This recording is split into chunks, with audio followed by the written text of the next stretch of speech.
My name is Karl Lillrud, and I've been an entrepreneur for 22 years, which put me in this position. Outside the norm, but not impossible, right? Because I'm there. Do you know that the word impossible was actually used here in France for the first time in history, back in the 14th century? And for you who don't know, this is the French flag, the 14th century. So, what is impossible? Let's take this for example. Is this impossible? It's a wooden cube that somehow both stretches outwards and inwards. It shows us things that we have learned is not possible from our parents and everything we learned throughout our lives, and simply because of our limitations. But this cube is right here in front of us, because I didn't say, let's build this. I just asked if it's possible, and obviously it is. So,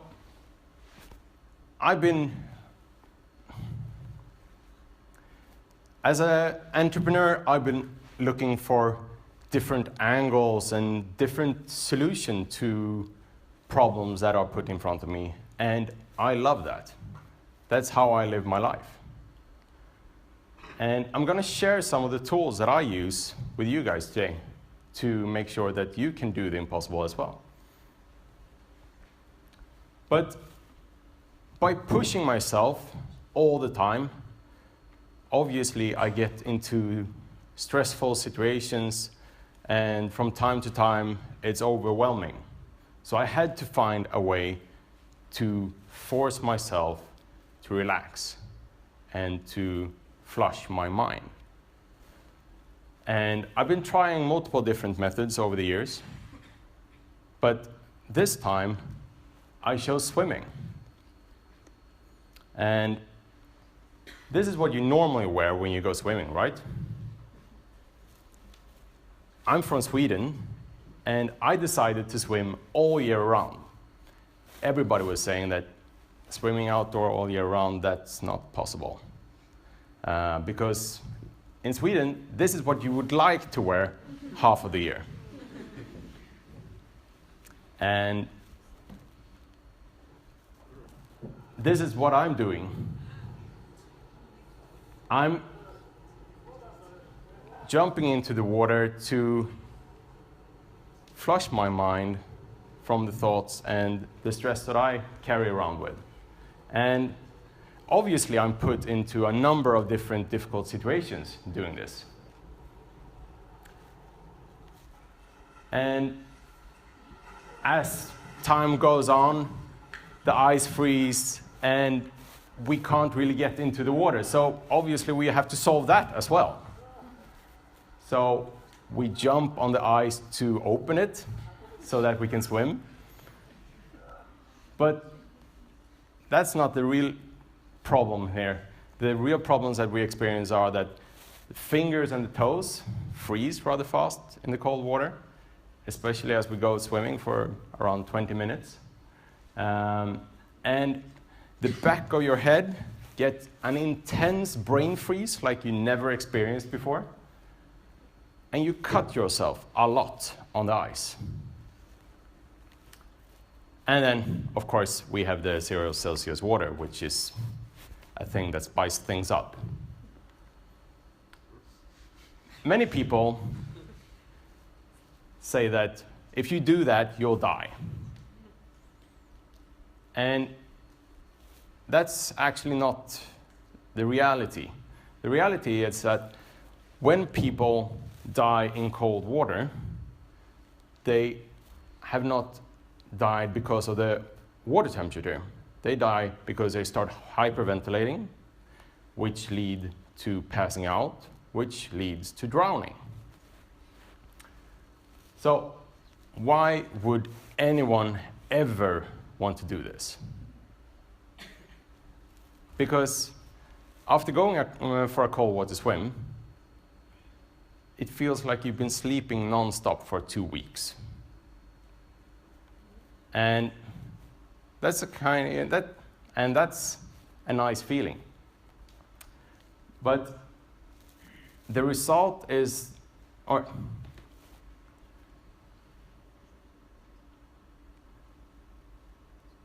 and that is because all the muscles in your body tense up in shock as you jump into the cold water.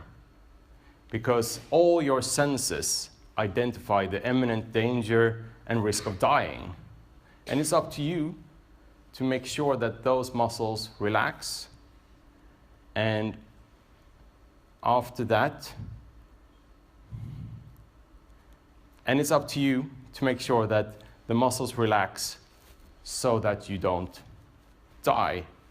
And the feeling from relaxing all the muscles in your body is something that I'm sure none of you actually have experienced, because we walk around with all this tension in our body, all these tiny muscles that we are not even aware of. And it's a relaxed feeling like no other.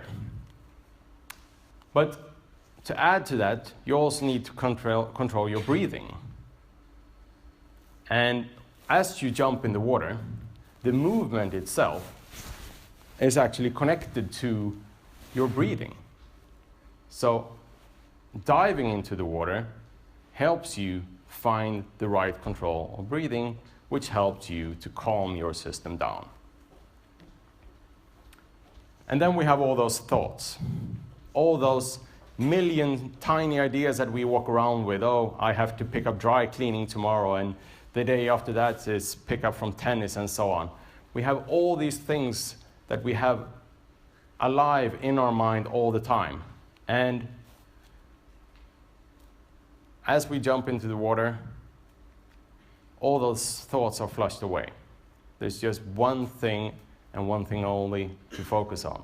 And that is to swim that distance, to focus on the task to stay alive. So I'm going to share some tools with you. But that toolbox that I showed you is actually an endless amount of blank puzzle pieces.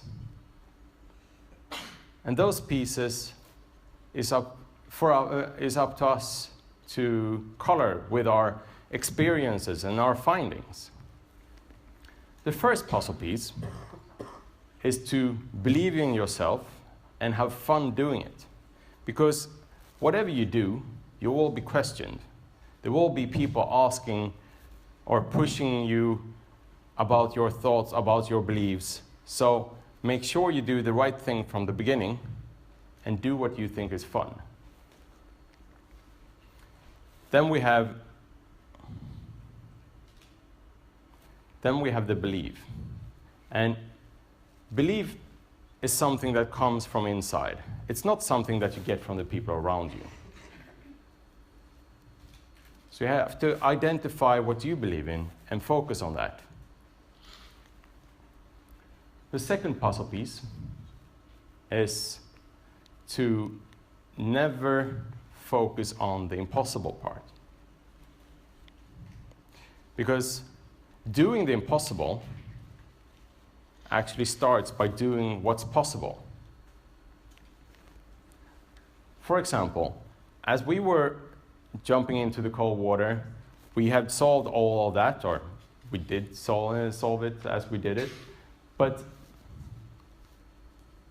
as we climb up the ladder with water on our hands and a freezing cold ladder, our hands actually froze stuck to the ladder.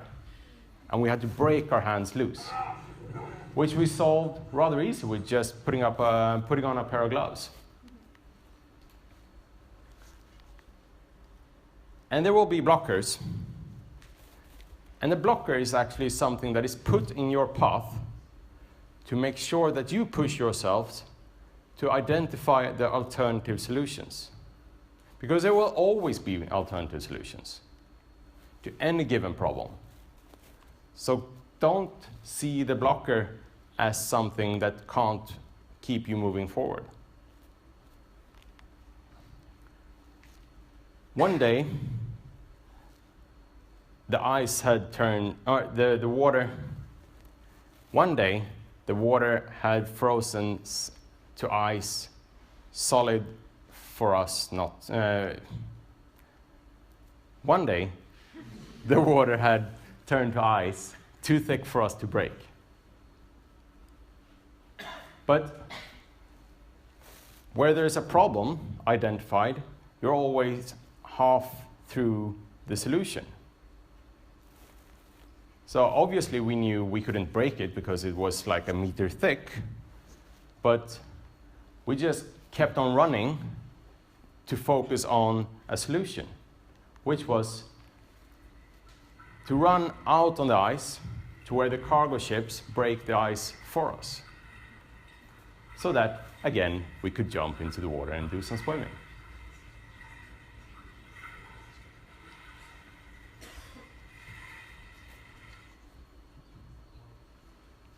I'm a person that really enjoys stepping outside my comfort zone, or as other people might call it, thinking outside the box.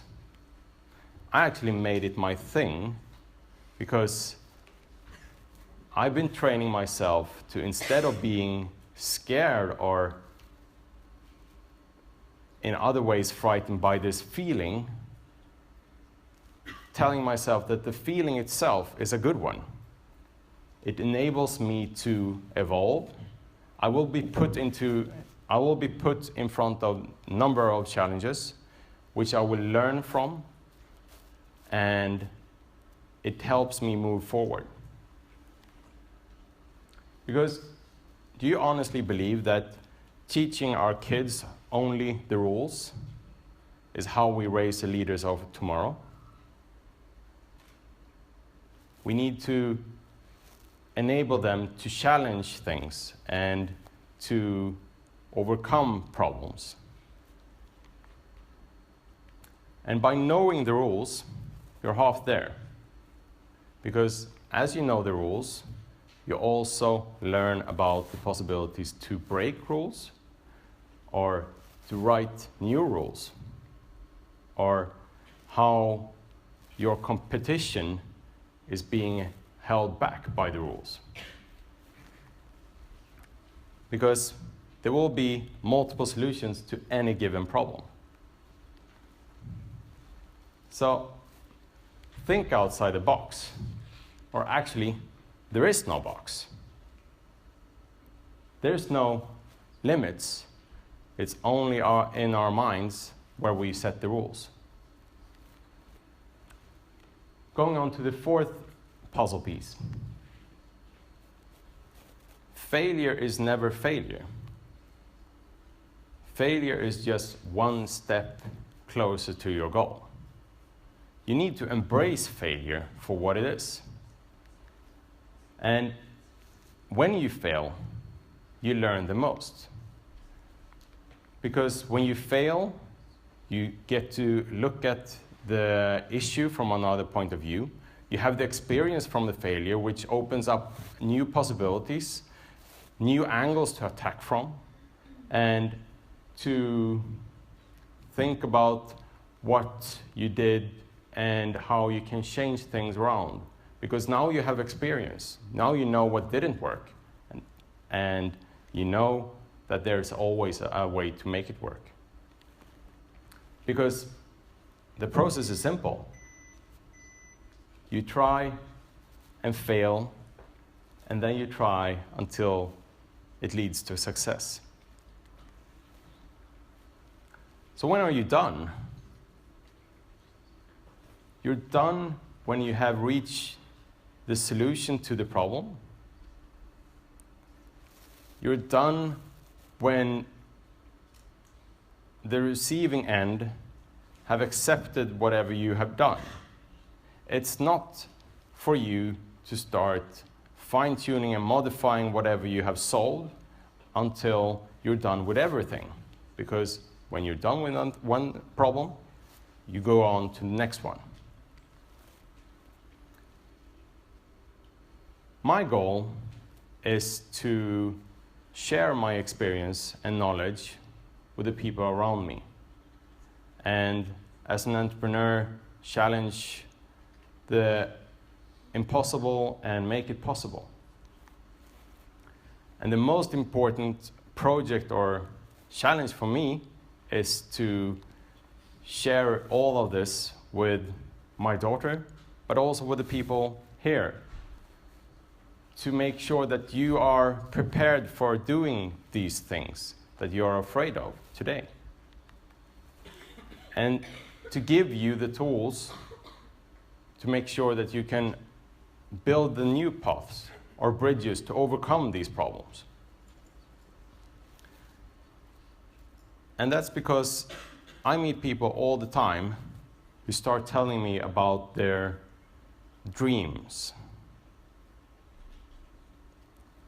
And I see that spark in their eyes as they start explaining whatever they're dreaming of.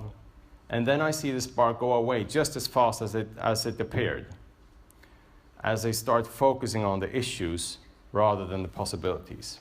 And I'm just here to plant the seed and to make sure that you go that extra mile to make it happen.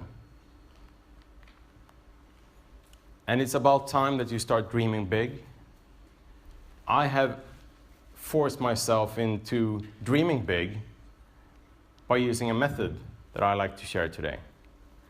As I go to sleep every day, I speak out loud and say to myself what achievements I have had today and what findings I bring with me to tomorrow.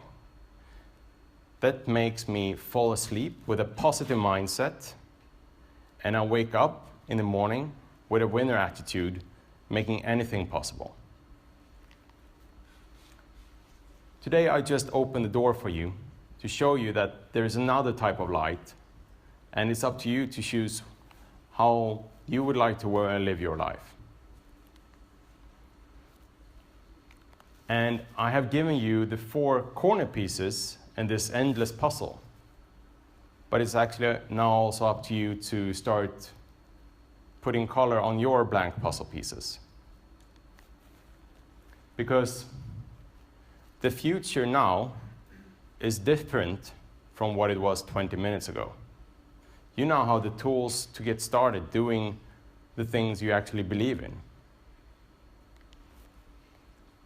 Because find new horizons. Find out that there are no horizons, only endless possibilities. Thank you.